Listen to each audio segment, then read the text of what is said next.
Assalamu alaikum wa rahmatullahi wa barakatuh. Leo tutafanya KCSE 2024 paper 2 Longitudes and Latitudes. Subscribe to the channel kama kawaida. Ikiwa hujafika hiyo topic utafika, but it's an easy question which anyone can solve it very easily. So question 6 yasema an aircraft flew due west from point A 39.64 degrees north 50 degrees east to point B 39.64 degrees north 20 degrees west. Calculate the distance covered by the aircraft correct to the nearest kilometer. Take by to be 22/7 and R equal to 6370 kilometer. Sawa, mpaka hapo. Sasa kwa hii swali lazima ujue vitu viwili. There's something called small circle. Okay?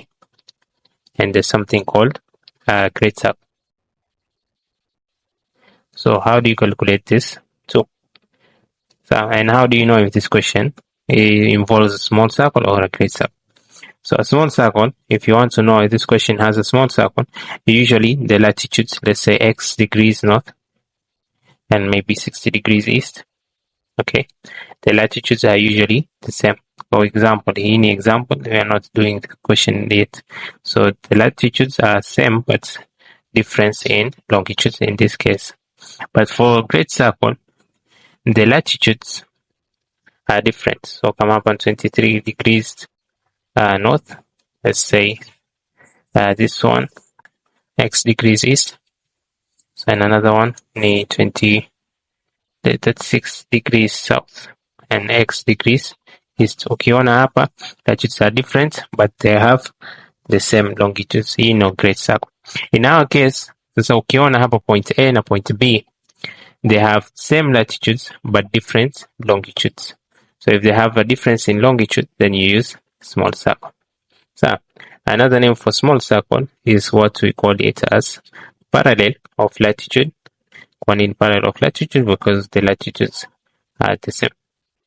So it's given by theta over 360 times 2 pi r cos theta in, let's say cos latitude.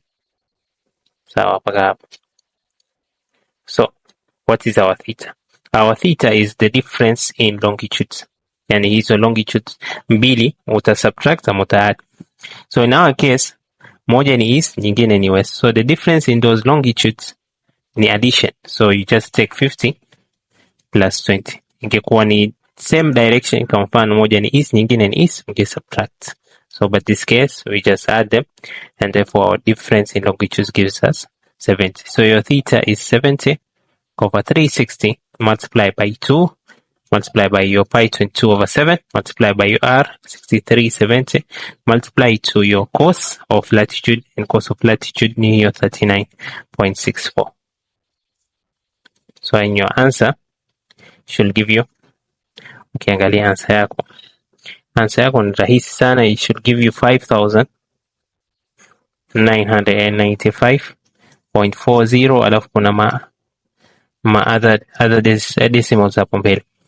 But your final answer should be 5,995 kilometer if you round it off to the nearest kilometer. The reason why, so mbele ya decimal ni hii 4 na hii 4 is less than 5.